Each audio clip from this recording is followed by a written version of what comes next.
дар мавҷ барномаи иттилоотии хабар.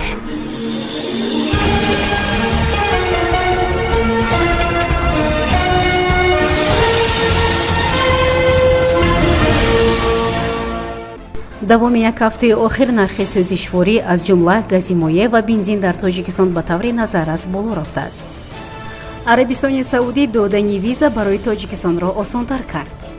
дар Русия пешниҳод шуд, ки арзиши патент барои муҳоҷирон 4 баробар боло бурда шавад.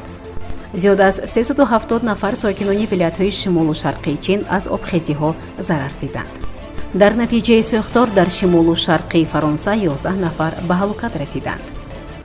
Арабистони Саудӣ барои Тоҷикистон ва 7 кишвари дигар аз ҷумла ҷумҳурiyои Ӯзбекистону Қирғизистон низоми визаи электронӣ ё виза ҷорӣ кардааст. акнун барои гирифтани визаи туристии вуруди бисёркарата ва бо ҳадафи будубоши то 90 рӯза ба Арабистони Саудӣ шаҳрвандони Тоҷикистон метавонанд ба вебсайти расмии визаи электронии Саудӣ ворид шуда ариза пур кунанд. арзиши чунин виза, ки имкони вуруди чандин каратаро пешбинӣ мекунад, $140 мебошад. Арабистони Саудӣ, ки барои мусалмонони ҷаҳон макони муҳими зиёрату ҳаҷ ба ҳисоб меравад, ҳамасола мизбони миллионҳо зоирон мебошад, ки дар миёни онҳо тоҷикистониҳо ҳам кам нестанд. бояд гуфт, ки то имсол имкони сафар ба Арабистони Саудӣ барои шаҳрвандони Тоҷикистон, ки инчунин бо ҳадафи тиҷорату кор ҳам ба ин ҷо сафар мекунанд, бар асоси виза сурат мегирифт, ки дар сафоратхонаи ин кишвар дар шаҳри Душанбе содир мешуд. иттилоъ медиҳад ахбор барои афкор.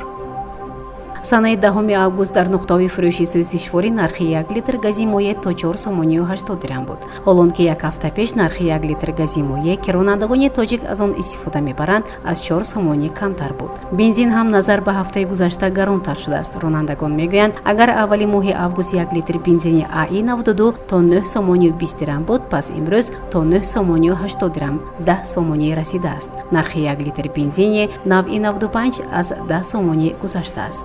мақомот ҳанӯз дар бораи гароншавии нархи маводи сӯхт чизе нагуфтанд. бар асоси гузориши нави барномаи озуқаи Созмони Милали Муттаҳид, ки нархи маҳсулотро дар бозорҳои Тоҷикистонро пайгирӣ мекунад, нархҳои миёнаи сӯзишворӣ аз ҷумла бензин ва гази моеъ дар муқоиса бо ҳафтаи гузашта то 12% боло рафтааст. ин ниҳод гуфтааст, сабабҳои афзоиши нархи сӯзишвориро бо такя ба нақли соҳибкорон ба боло рафтани арзиши он дар давлатҳои истеҳсолкунанда арзёбӣ намудааст. кумитаи буҷет ва андози Думаи давлатӣ пешниҳод кард, ки ҳаҷми пешпардохтҳои сабтшуда, ки аз ҷониби шаҳрвандони хориҷӣ ҳангоми амалисозии фаъолияти меҳнатӣ дар Русия пардохт мешавад, боло бурда шавад. дар ин бора Kan.uz хабар медиҳад. тағйироти дахлдор ба қонунгузорӣ аз ҷониби намояндагони ҳизби Справедливая Россия омода шудааст. мувофиқи лоиҳаи қонун, ҳаҷми пешпардохтҳои сабтшуда, ки аз ҷониби шаҳрвандони хориҷӣ ҳангоми амалисозии фаъолияти меҳнатӣ дар Русия пардохт мешавад, то 4800 рубл зиёд мешавад.